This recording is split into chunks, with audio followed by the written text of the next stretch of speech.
Hi, everyone. Welcome to Waste 360's Nothing Wasted podcast. On every episode, we invite the most interesting people in waste, recycling, and organics to sit down with us and chat candidly about their thoughts, their work, this unique industry, and so much more. So thanks for listening and enjoy this episode.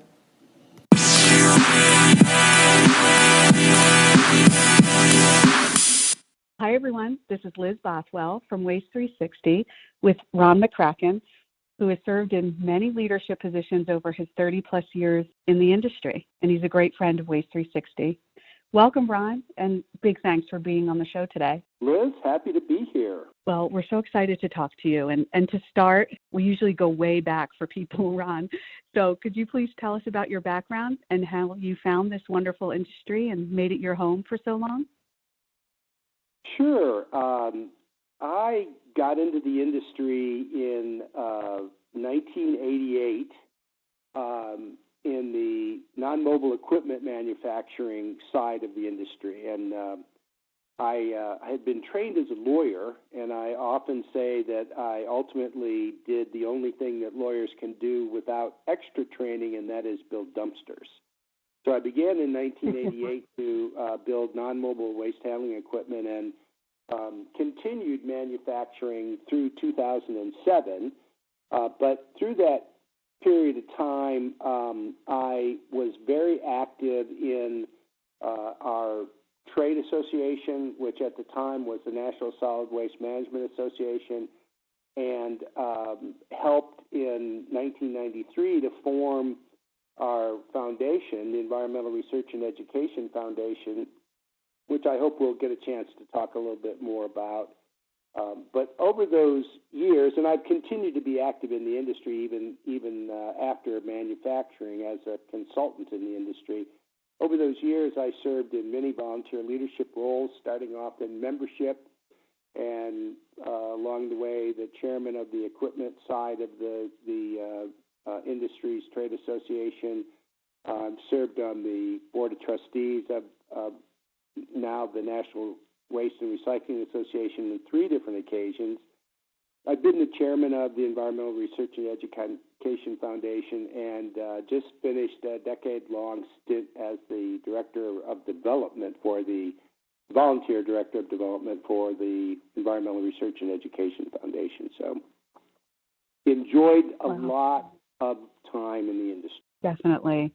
And you've seen a lot, and I love that. And speaking of EREF, really, you were one of the founding fathers, so to speak. So can you tell me more about EREF's origin story and why it has such a special place in your heart?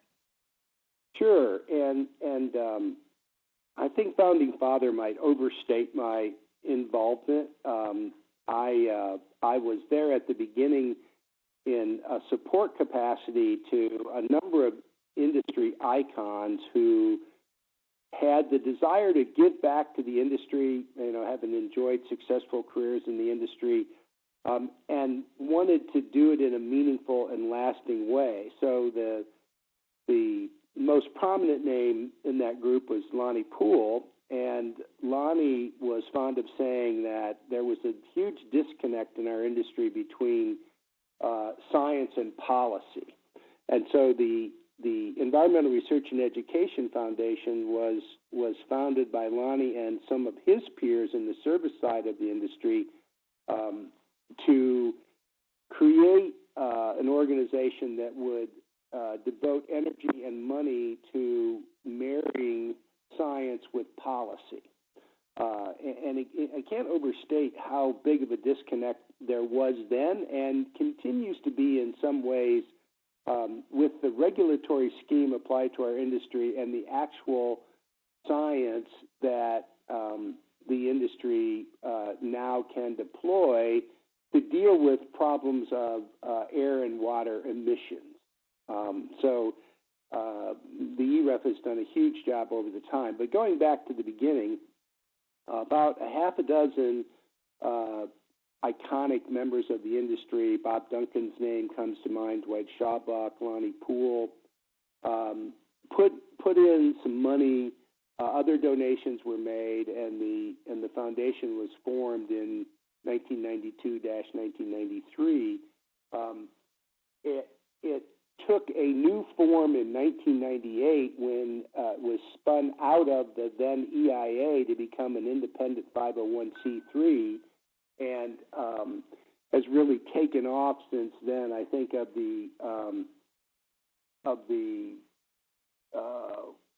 110 or so research grants that the EREF has granted over its lifetime, more than 80% has come after the organization became independent in 1998. And it seems like a big part of their mission has been scholarships and really moving forward the young science and the young people in the industry. Have you seen that as well?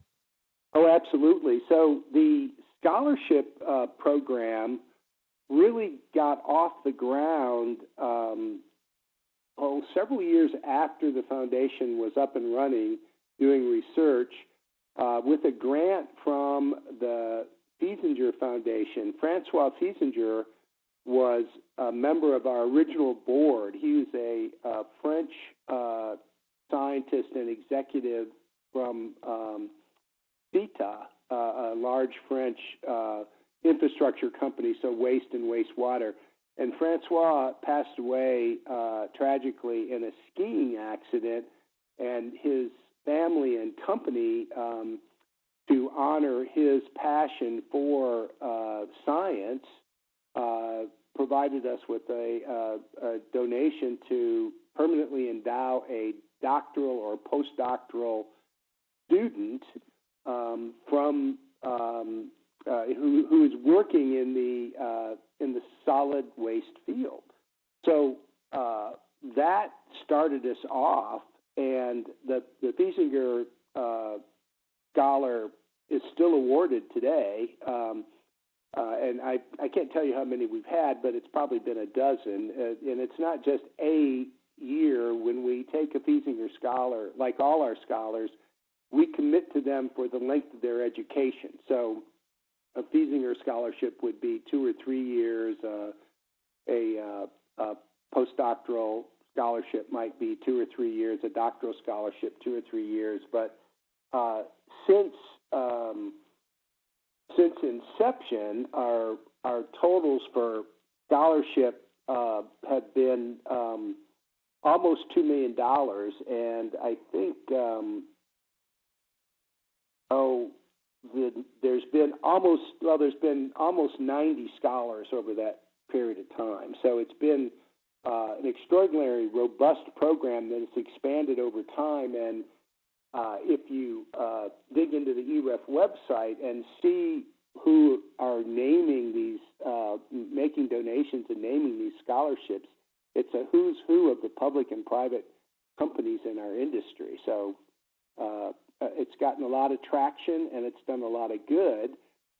The agenda at the very beginning of the scholarship program was to provide the academia with people who were educated and knowledgeable about the solid waste and municipal solid waste systems and processes in the United States, so that the regulatory scheme would ultimately be driven by academically based science and sound practice. So essentially trying to seed academe with people who were knowledgeable about our industry, as opposed to people armed with misapprehensions about our industry and what our contribution is. Well, we want the people who know about it and have been educated about it to be our regulators.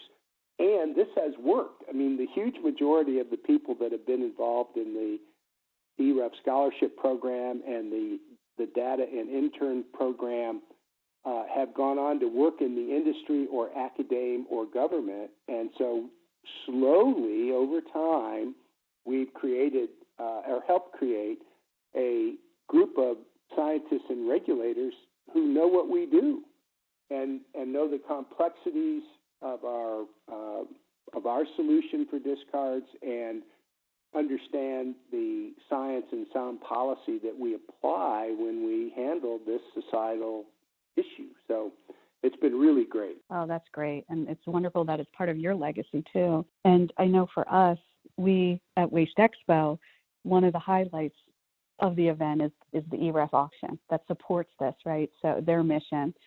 And I know you must have one or two fun stories from the EREF Auction over the years. Any you're willing to share?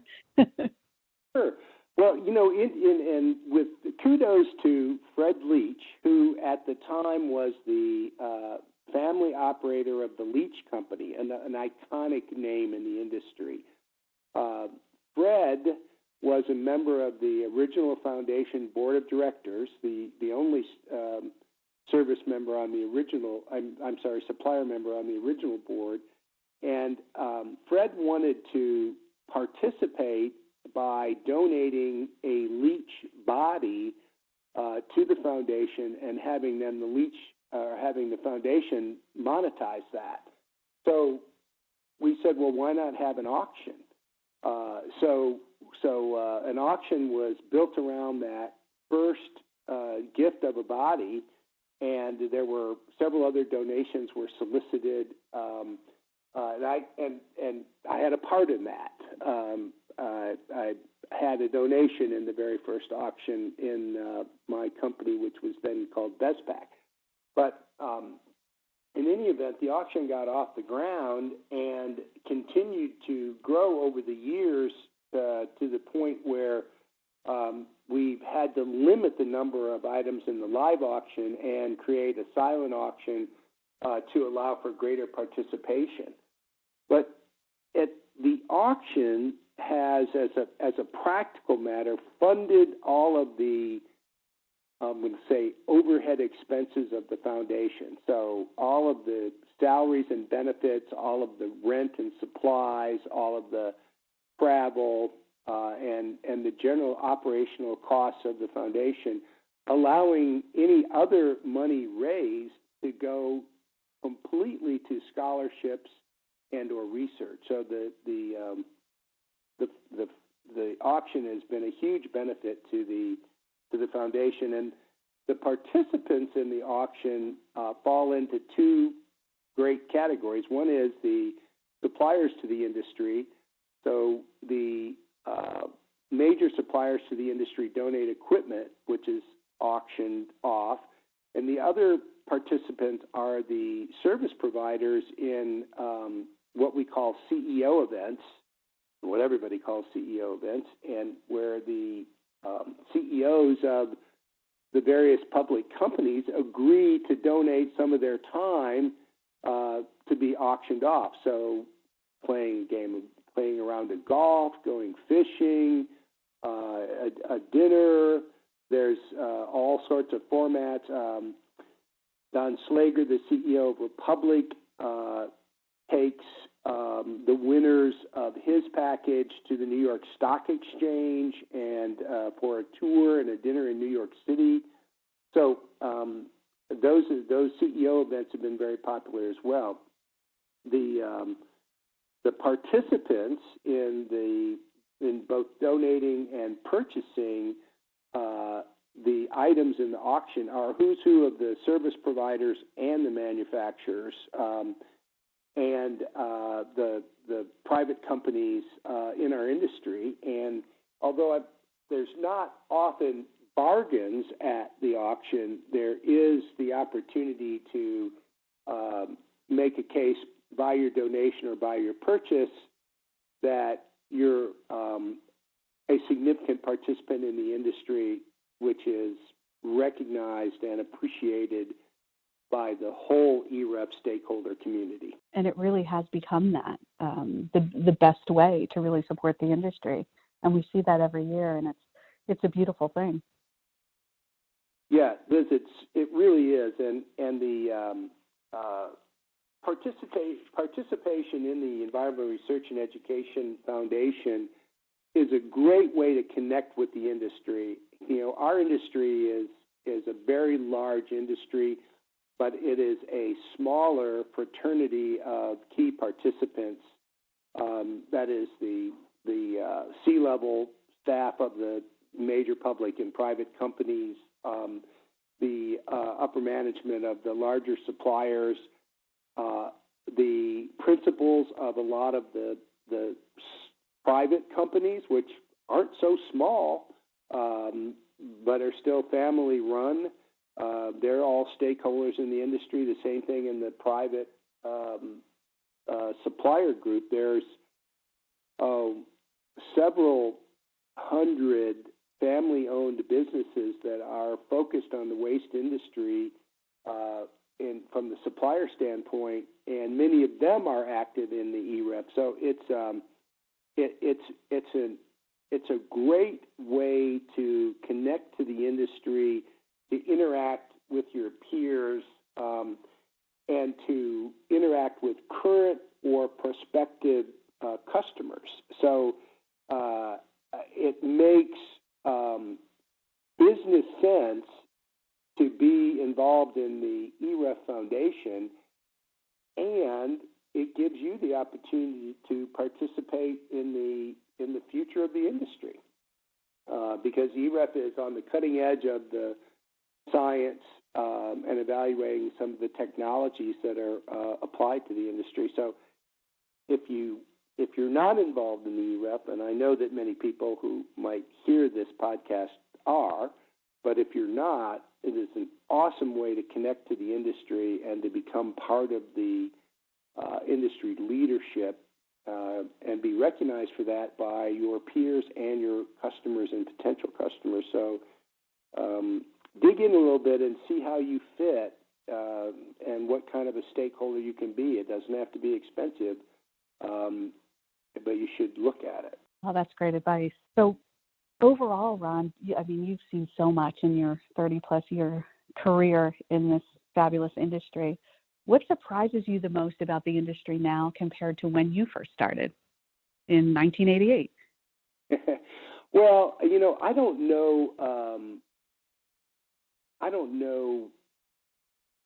I'd have to go back in time to see what evidenced a surprise. But when I first got into the industry, a surprising number of the CEOs, and this may sound gruesome, but they did not have all the fingers on both hands. So what I'm saying there is they worked their way up in the industry from the back of a truck. And that is the case now in a lot of the privately held companies. The publicly held companies have become more managed by garbage men, but not by garbage men who started out throwing bags of trash into the back of the truck. So that's a change, and it's a change for the better. Again, not taking anything away from the traditional pathway up the back of the truck, but our industry has been able to grow by embracing knowledge and technology that comes from outside of the industry. So when you get to Insular, you slow down and you don't maybe grow as well as you should, intellectually, technology-wise, as when you bring in people with experience from outside the industry to help you better understand how you can be better inside the industry. So that was a huge change. Another one that I'd really love to see is the embracing of technology. So it hasn't been that long that the highest level of technology that we used in our industry was a rear view camera, so the driver could see what was behind him. And now the in-cab technology applied on a modern garbage truck is incredible in terms of what it's done for the safety of the industry, for the efficiency of the industry, for the productivity of the industry, for the productivity of the drivers, and the safety of the drivers. And it's really incredible. The software that was deployed at the company level might have included a routing program, and now our industry is embracing analytics to help them understand customer churn, and we have technology that allows us visibility into what's in our containers when.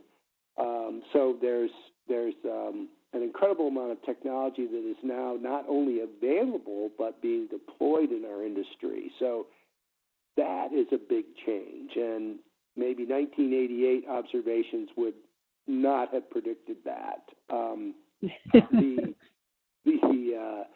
The advent or even social media and web-based access to garbage services have got traction now in our industry, and you can be a customer of some of the larger companies in our industry without ever talking to anybody, just through the web. And we all know people who don't like to talk to people and are happy to work through the web, and that is now available to them. So there's our industry is meeting the technological challenges of the current economy and the current population, and learning from them and folding them into our operations. So it's pretty interesting. Again, from the 1988 view of the industry, how technology now is part of what we do. It is, and it's just ingrained, and really so much more to watch for. AI, robotics, it's been really fun. Electrification of fleets, right? I mean, there's just so much happening. It's an exciting time. Absolutely. The idea of electric trucks has been around a long time, and probably in the early 2000s, I took a prototype electric truck proposal, a group of people that had spun off from GM, and pitched it to the industry, or introduced them to the industry, and the industry was like, nope, we're okay. And went on to embrace CNG in a big way, which is a super positive thing. But now, again, if you follow Waste 360 news lines, major West Coast organizations have committed to all electric fleets going forward. So, that's pretty interesting. You also mentioned AI, being deployed in our material handling facilities. It's going to improve the safety and the productivity of those operations, while at the same time improving the quality of the output. So, they're perfect solutions, and we're not actually at the front end of that, but we're at the beginning in terms of how good and effective that will come over time. So, pretty excited about that. It is. It's exciting. And also, Ron, you've been a valuable part of the 40 under 40 process here at Waste 360, so thank you again for that. Now, speaking of sort of innovations in the future, what impresses you most about the young professionals who are entering the industry now? Well, when you're a senior member of the industry, which I hope I'm not taking a liberty by identifying myself as that, one of the things that you should worry about is who takes your place.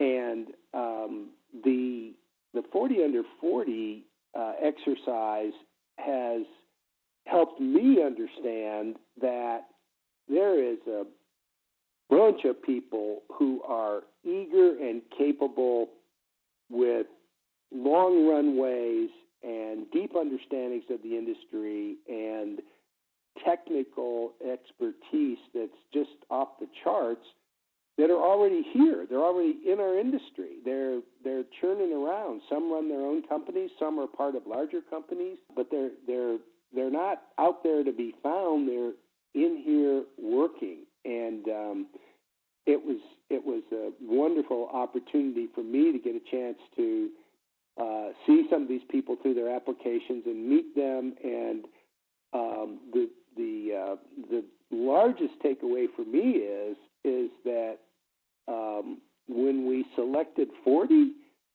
we didn't select a whole lot more that were maybe not equally, but just behind by an inch.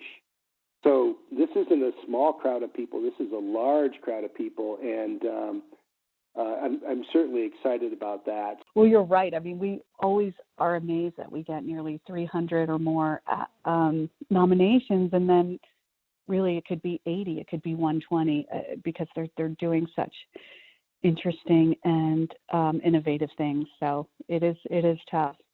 So, any advice you would have for people entering our industry? My advice for people entering the industry would be to have a very open perspective about what your contribution could be. So everybody has a job, and you got to do that job and do it well, and obviously focus a lot of time and energy on that. But entering the industry, keep your eyes open for what's going on around you that's happening both successfully and maybe not so successfully, and be open to opportunities to suggest or develop improvements, or even de novo ideas to do something that's not been done before, rather than just better something that's already happening. So our industry is full of opportunity, not only in the existing career pathways, but in ones that we haven't really even thought of. And again, if you go back 10 or 15 years and look at what a waste company looks like, and then you flash forward to today, it's a dramatically different organization with a lot more technology and science being utilized, and I think that, again, that's the beginning of what is out there. Now, I see that partly from what EREF is looking at in terms of problems and solutions for the future, but also in the 40 under 40, when the wide variety of approaches that are taken towards the discard stream, there's just an incredible amount of opportunity out there. And society, our society here in the U.S. will change, not quickly and dramatically, but will change what the discard stream looks like. And it is regionally variant, and there is a ton of resources that still are not extracted from the waste stream as it passes through the disposal process. And there's a lot of opportunity in that, in my opinion. So my recommendation to people getting into the industry is keep your eyes open and keep your thinking cap on. And, don't be afraid to bring an idea or pursue an idea that maybe sounds strange to some of your coworkers, because if it wasn't strange, somebody else would already have thought of it. So go get them. I love that. That's great advice. And then, Ron, anything else you think we should be paying attention to in the world of waste recycling and organics?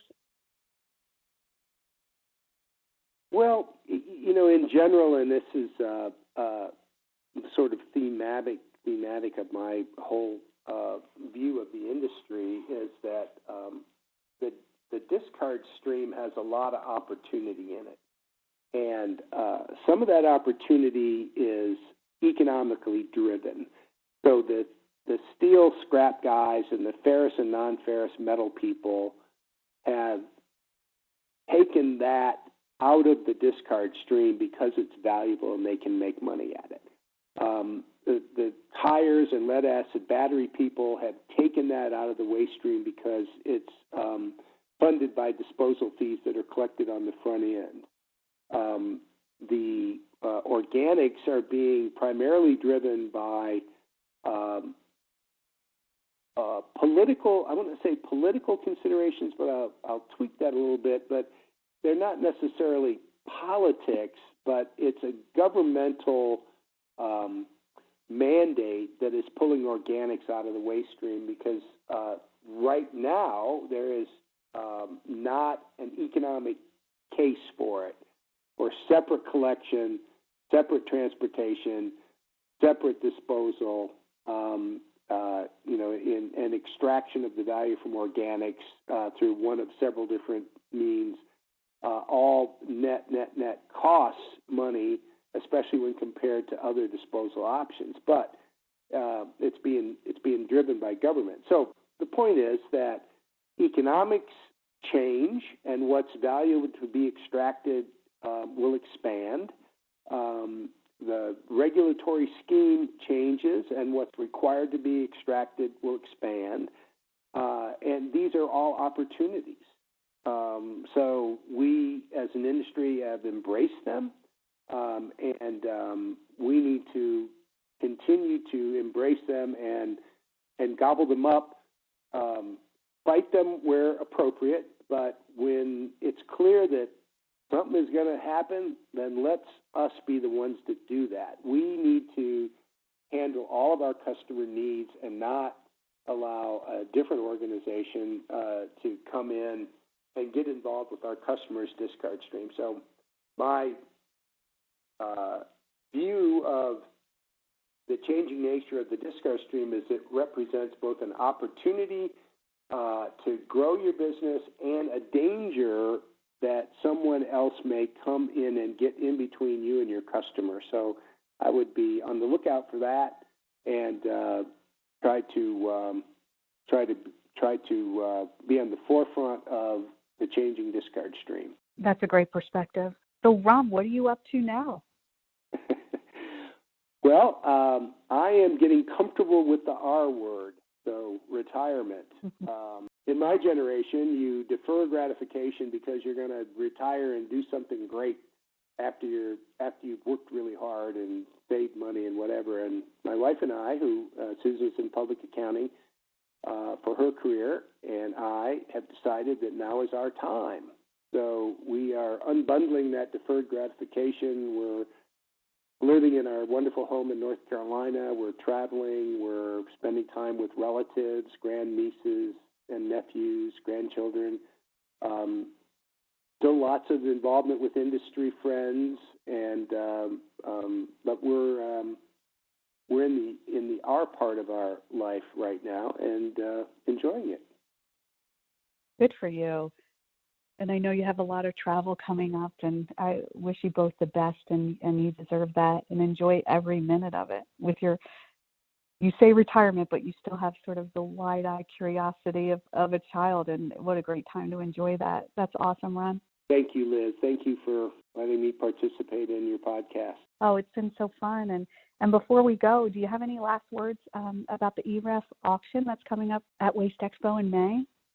Well, I want to encourage, if you've been involved in the auction, thank you so much. It's been great in terms of the value that's brought to the industry, and hopefully it's brought you value. If you've not been involved in the auction, reach out to the EREF. You go onto their website, look at their contact possibilities, and explore how you can become a stakeholder. There are no dues to be a stakeholder of EREF. If you get involved, you're a stakeholder, and you can get involved in a number of ways. There's committee activity. There is the silent auction at Waste Expo. There is the live auction at Waste Expo. So those are really great ways to connect. And again, if you drill down on their website, and talk to the EREF people, you'll find that they're friendly and open to engaging you and involving you in their